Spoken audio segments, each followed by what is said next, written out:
expect to have law enforcement on the ground and out throughout the night. And of course, we will get about the recovery as soon as we possibly can. So again, I want to thank the governor for his robust and aggressive assistance to all the first responders, to our National Guard, and of course to all of our local law enforcement who are not from New Orleans that have been here, as well as our emergency medical services from New Orleans as well. The governor and I just had an opportunity with the elected officials to tour the area again and to talk to individuals. They were obviously devastated.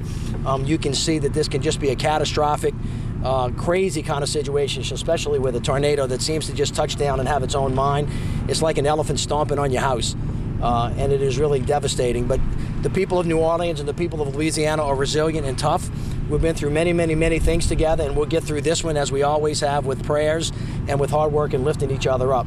I will caution everybody that if you're not from this area, don't come into this area. The best way that you can help is to stay away and to let the first responders do their job. And so I appreciate that. We will update you on an as-needed basis, and please help me welcome the governor. Governor, again, I want to thank you for always being there for us, and I appreciate you being here. Thank you.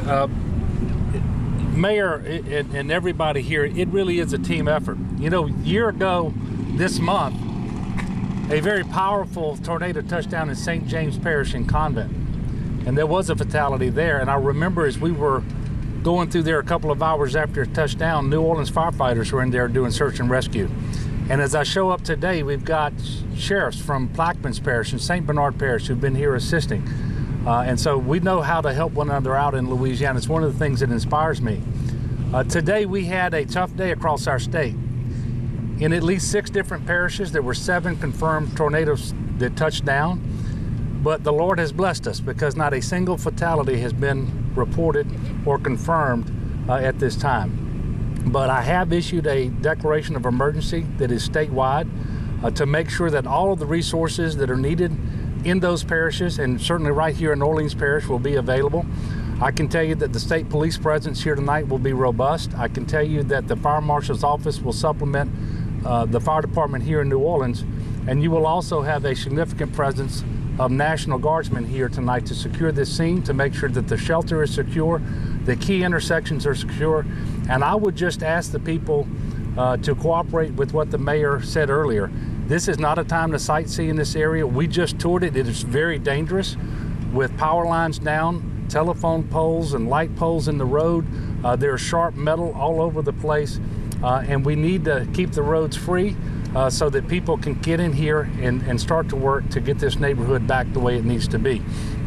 So I'm heartened with the way the folks responded here. You know, Mayor, we're getting too good at responding to disasters in Louisiana. That's because we get too much practice, but it's a good thing when we're called upon that we're able to do it.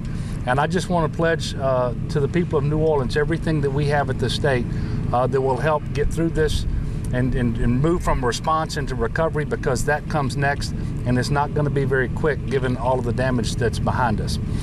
So at this point in time, Mayor, I'm going to turn it over, I think, to General Curtis. Thank you, Governor. Thank you, Governor. Thank you, Mayor.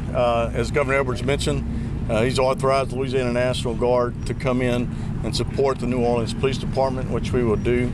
We will provide security, both fixed site security and roving patrol for him. We'll also bring aerial assets, helicopters into the area for overhead observation to support the police officers and the soldiers on the ground.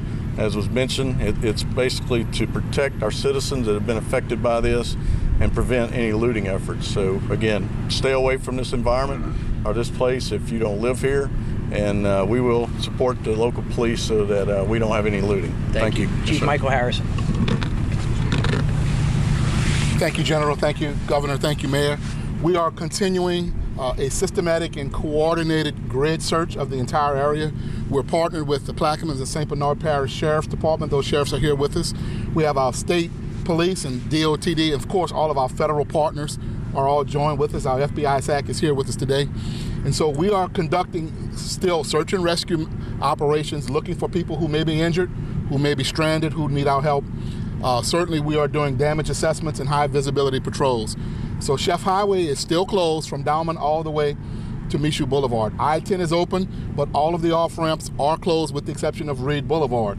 And so we admonish you not to try to come to East New Orleans It is still down. There are a lot of power lines down, a lot of broken gas lines, and we're working to make sure that we provide security to everyone who lives here, who works here, for the people who need our assistance. So thank you, and we'll have more details as they become available. Chief McConnell. Thank you. We are, as the chief and the mayor said, we've just completed the primary search. We're beginning to start our secondary search, which is to truly ensure that everyone is out, and also that includes the mapping out of where the damage is almost severe. We do still have gas leaks that we're working, but at this point we're hoping to get that secondary search done throughout the course of this night, and then be able to report out on that and have a better idea of where we head for the recovery part of this.